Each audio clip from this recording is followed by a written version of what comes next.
So how much of your work do you show and what do you show? We're going to be talking about that and more on Art BS, Business Solutions for Artists and Creatives. I'm Rachel Harshenko.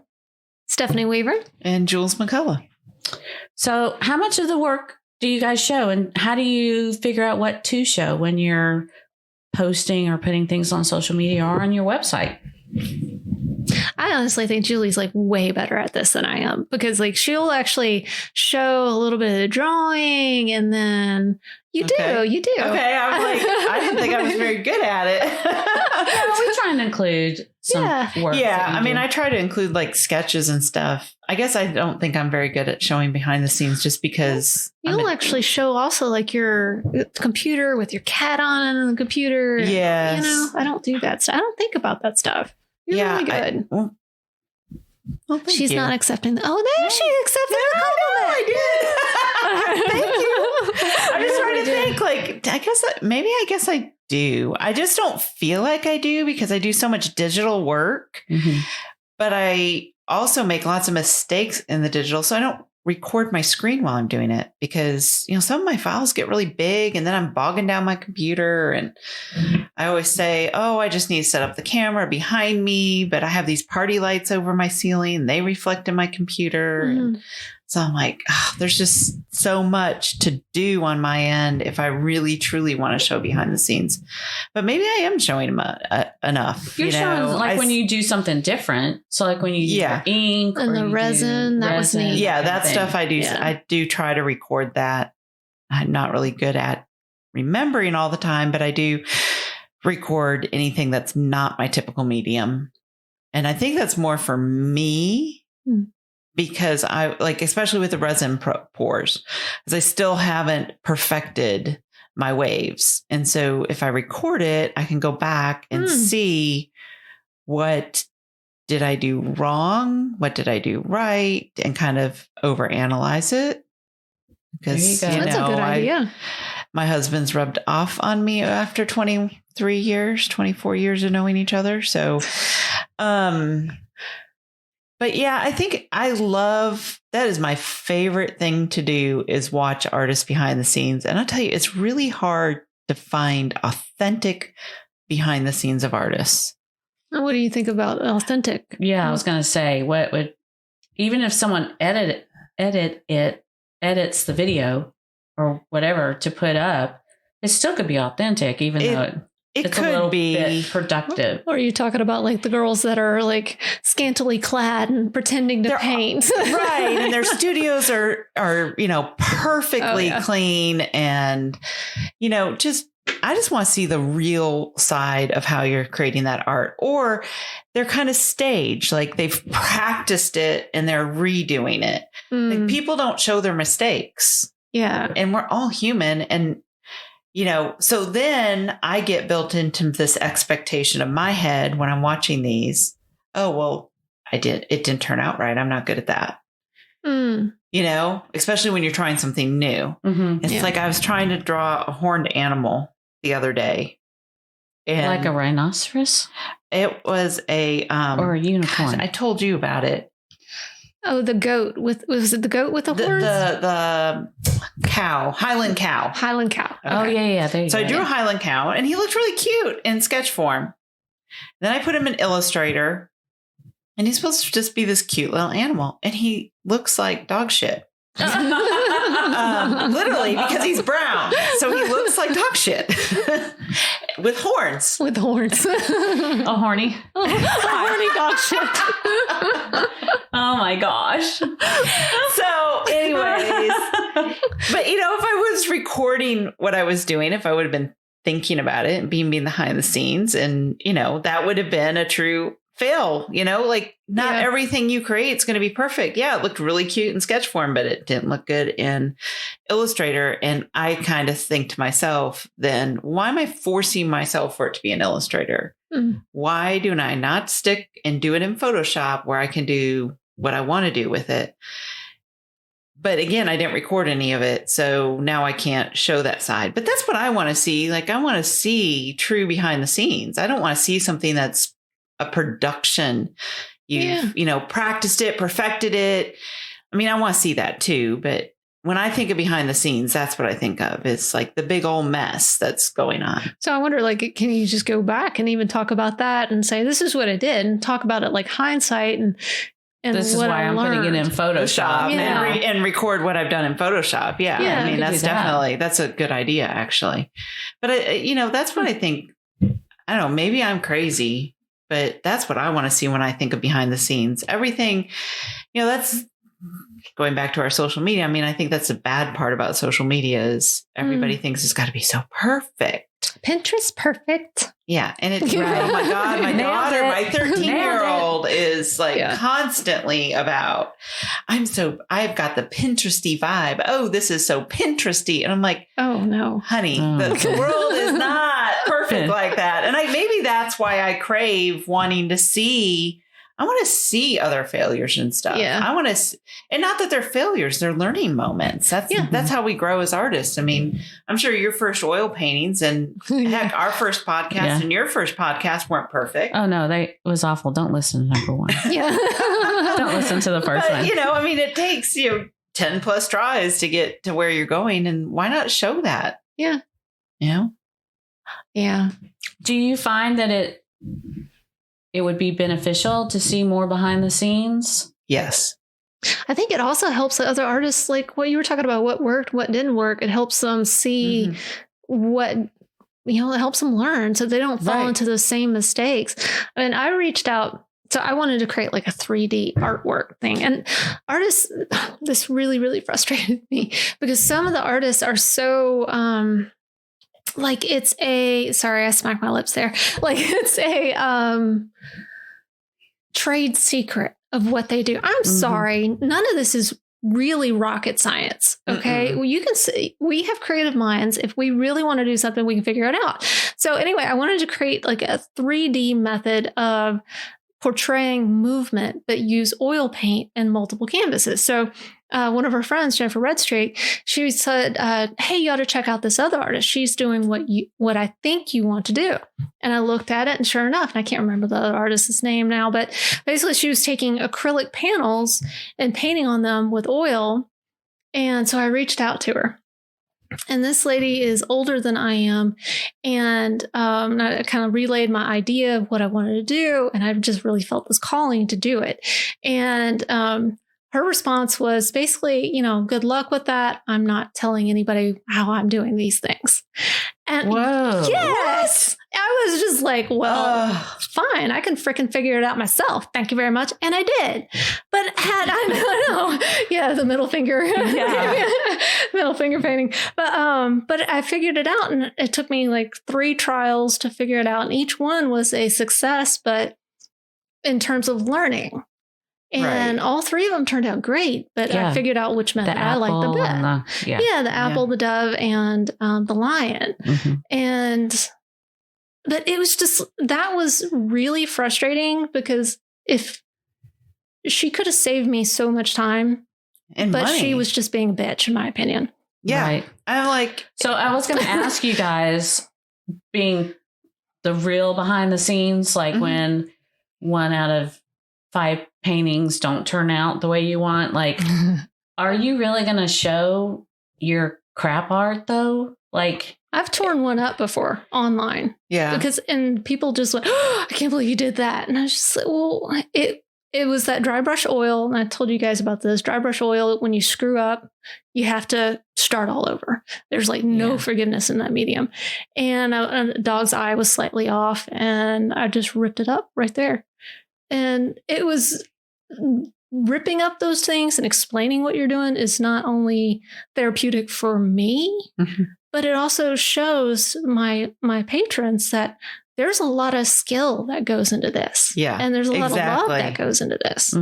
So, do you think all artists see that way though? Because I can see if I'm an upcoming artist, I'm like, I don't want to show my stuff that's not good, or like where I made a mistake, because I would like for them to go, okay, her work is awesome. look at this. And it's like beautiful. And it's, I've done a little production behind the scenes, put a little music to it or something, make sure I look good, got some lashes on or something. You know what I mean? Like, it's why do we want to do that though? Like, it's exhausting being perfect. It's very exhausting being perfect. But if you think about it as an artist, the first work you show, even if it's 10 years after you started doing that medium, it's still not that good compared to what you're showing today. Right. Mm-hmm. I mean, if I go back and I look at some of that old stuff that I posted and did stuff on Society 6 with 5-8 years ago, I'm like, what on earth was I thinking? This stuff should have never been put out in the general public.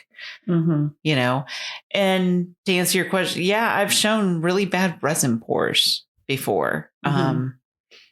Because I didn't have the process perfected. I can do that. Let me just look up some directions. Okay, here, boom, bang. Oh, I found a YouTube video. I can do this. Exactly. But there were things that weren't shown in that YouTube video that I found in future YouTube videos. Yeah. And,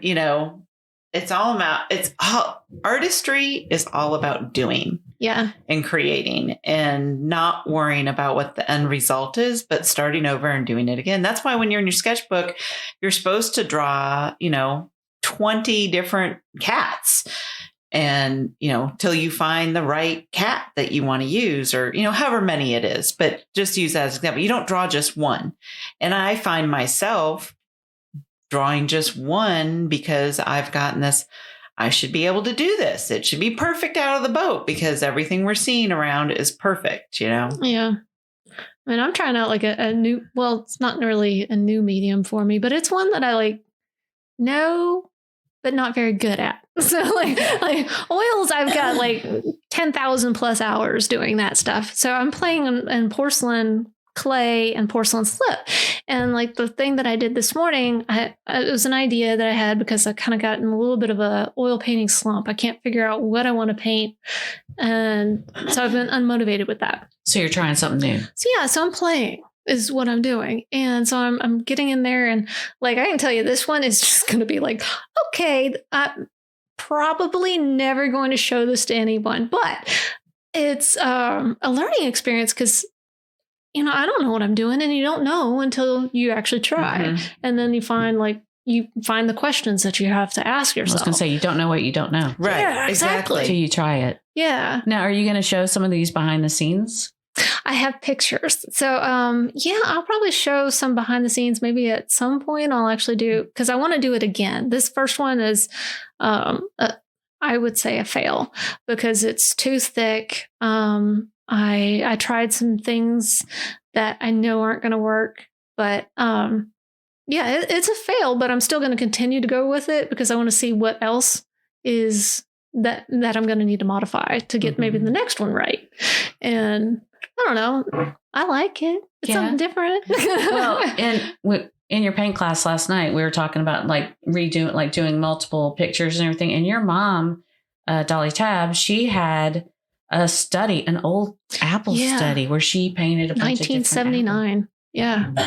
And she did all these studies and she painted all these apples, different kinds, different ways. Yeah. It was like 5 or 6 different apples, all one with perfect, another one with a bite out of it, another one with a couple bites out of it, another one just down to the core, and just painting it multiple times. Mm-hmm. Yeah. And I think that's what, at least when I see behind the scenes, maybe that's where I'm saying about being authentic, show where you started at. How did you get to this point to be drawing what you're drawing? Mm-hmm. Did you draw 10 different cats or 20 different cats, or did you draw one cat and you got it perfect the first time? But when you take classes, they tell you to draw it multiple times in different ways and find out what feels and looks right, especially when you're trying to find your style. But then if you go down that, Reels, Instagram Reels rabbit hole or YouTube rabbit hole, you don't see that occurring. So it leaves your brain. And I think that's what I meant earlier about being authentic about what you're showing. Yeah. And I think that's why a lot of times I show more behind the scenes in photographs than I do in video because it's easier with photographs. Yeah. I don't sit down at one setting and do everything at once. Yeah. The way my inspiration. And so I may draw those 10 cats And then I may look around for inspiration. Okay, now what do I want these cats to be doing? What do I want them to look like? Do I want them to be spotted? Do I want to draw, Zentangles on them? What exactly is I want to do? And then I come back and I do the next step. So I seem to work in batches. So for me to video, it's a little bit harder. It's more production time for me on the back end. But photos, I take photos all the time. There's another lady in our paint class. I am so proud of her. In my paintings, in the courses, I have a tagline, learn, paint, repeat. So you do the same thing multiple times because each time you're going to learn something. And she has painted the same flower 4 times. Oh, wow. And the 4th time is so much better than the first one because she started really understanding, the anatomy of the flower. Yeah. And then, that's so good. Yeah. Yeah. And then where the light is coming from. So, and she learned the paint colors to mix. She even painted the little girl with the umbrella, which was a color theory type of study. She painted that one twice. And each time is different. And she's even able to say, I like this about this one. And here's what I didn't like about this one. And here's what I learned from this one that I'm going to do. She is just like really getting it. And I love that she's kept them all. Yeah. Because she can see the progress. Yeah. And that's the beauty of keeping a sketchbook too. And I'm trying to get back in that habit because I've been pulling out my old sketchbooks. I used to religiously sketch every morning. I do a journal page, an art journal page. And I don't know why I've just gotten out of the habit. 3 kids. 3 kids. That'll do it. Taking care of my mom and everything else. That just kind of did it for me. But getting back in that habit is a little bit difficult. But that's the beauty of keeping the sketchbook, is seeing that progress, even if you're not doing the same thing. Yeah. But constantly drawing and sketching and creating and repeating. I mean, that's what I love about your community and your classes is you're constantly saying, learn, paint, repeat, learn, paint, repeat. But one of the things I have a really hard time with, so like oil painting, and even what you were just talking about, the production time could be so long if you wanted to actually show all the pieces. So I have actually set the camera up to do the time lapse of painting like the unicorn series. Nobody has seen that. And I was even like super organized with it. I created an own file folder in my iCloud and put everything in there, labeled Alicorn. And I still haven't done anything. See, and that's perfect social media post, a little 15-second reel, 30-second reel, and you've got a video done. It doesn't have to be your heavily produced. Great. Yeah, I've got multiple of those and I still haven't shown anybody. Yeah, you need to show those. And those are great behind the scenes. That's a good idea. Yeah. Good idea. So that was my perfectly lead in to how often do you show behind the scenes? Like, what do you feel? You assume I'm not organized. No, just kidding. Well, I mean, like for new artists coming up, I mean, they may be like, well, I really want to concentrate on, my finished pieces. Or whatever. Or so is it like 4 to 1, like once a month show your stuff, once a week, every other month? I mean, like, or is it just like I don't know. Well, do you go into it thinking this will be a good behind the scenes from start to finish? Mine is going to end up being, if I calculate right, about every 10 to 15 posts. I'll show a little something of behind the scenes. I honestly haven't thought that far. So Julie and I, if you listen to the previous episode, we're doing like the social media thing where you have a template. Yeah, we're following this template. So, and I built behind the scenes into mine to repeat every 10, the column. I think it's every 10. I think that's about where mine is too. Every 10 every other statements. Week. So I guess so every other week. About twice a month, share a little something. Okay. And sometimes I may just pop it into my story. I used to be really good about that. Just pop in a little 15-second little blurb in my stories, but I haven't done that recently. Now, does it necessarily have to be a video? No. And see, that's a great question. I don't think so, because I do take more pictures of behind the scenes. I'm not good at remembering to set up the video camera. And like I said, being a digital artist, I work on a Surface studio.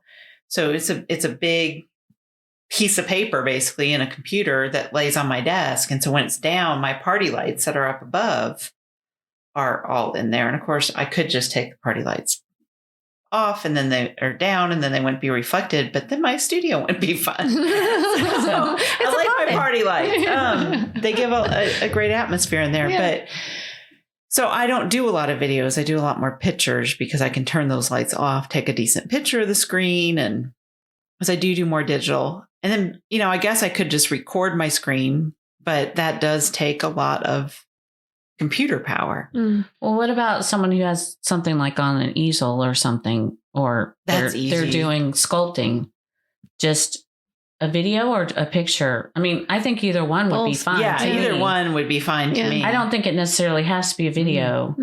Well, if you don't want it to be. A lot of times I'll take multiple pictures throughout my process and then I just put them into a short little video in Adobe Rush. Yeah. Adobe Rush is good. You can also create a video in Canva. Yeah, Canva. I've used that before too to create a video. Camtasia. That's another one that I use. Yeah. Yeah. But just, you know, a short little 15, 30-second video with pictures and some music works really good for behind the scenes too. Like I said, it's easier for me to take a picture. Copyright free though. That music. Don't just grab music and put it out there. Don't do that. And you can make a video in YouTube too. Yeah. Yeah, that's true. Pull the pictures in, and then you can get copyright free music from them. Which Adobe Rush has copyright free music, royalty free music right in there. So. And you don't have to do music. I mean, you can talk your way through it. Yeah, exactly. I mean, I like to, or just a caption if it's a picture. Like it doesn't have to be one or the other. Well, and I think too, if you're on the easel, you know, take a picture of your palette, take a picture of your brushes, take a picture of the different stages of your painting. Especially if you're oil painting, you work in stages. So pictures are better than video in that sense. I guess the point is just make it easy on yourself. Yeah. I kind of like the time lapse idea. I do love the time lapse idea. There's an app that I use called Hyperlapse. Okay. Hyperlapse. I'm not sure if I paid for it or if it's free or what, but Hyperlapse. Now, why did you choose that over just using the iPhone time lapse? This was before the iPhone had time lapse. Oh, okay.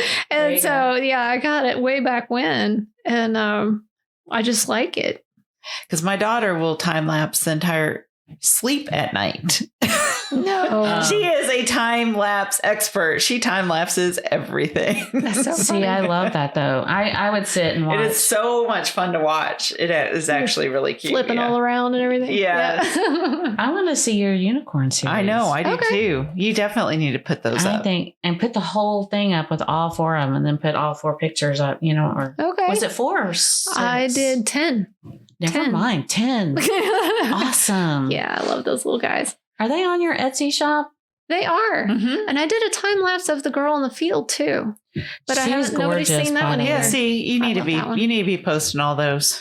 Those are all videos you already have done and are ready to post. We're going to put your link to your Etsy account and to your Facebook account so we can see your time lapse. So hopefully by the time this is released, we'll have all of that out. I'll actually put that. So way to pressure. Accountability. Accountability. Do you have an accountability partner? Yes, you do. I have lots of accountability partners. But that's another good thing, though, that I think we need to talk about is the accountability partners and how they work with each other. And you can't do this alone. And I'm so grateful for you girls. You have no idea. Oh, no. I mean... Well, that's going to be a whole nother subject. Yeah, we need. It's very important to have somebody. I'll write it down on your. Yes. We have it in our Google Docs. So let us know what you guys do for behind the scenes. Do you like to have it professionally done and kind of nice, or do you just throw it out there, be authentic? What do you think? What do you like about it? Yeah, what do you like about it? What do you want to see? For behind the scenes from other artists. That's another good one. Yeah. And stay tuned next time for accountability. That's going to be out there. So. Yes.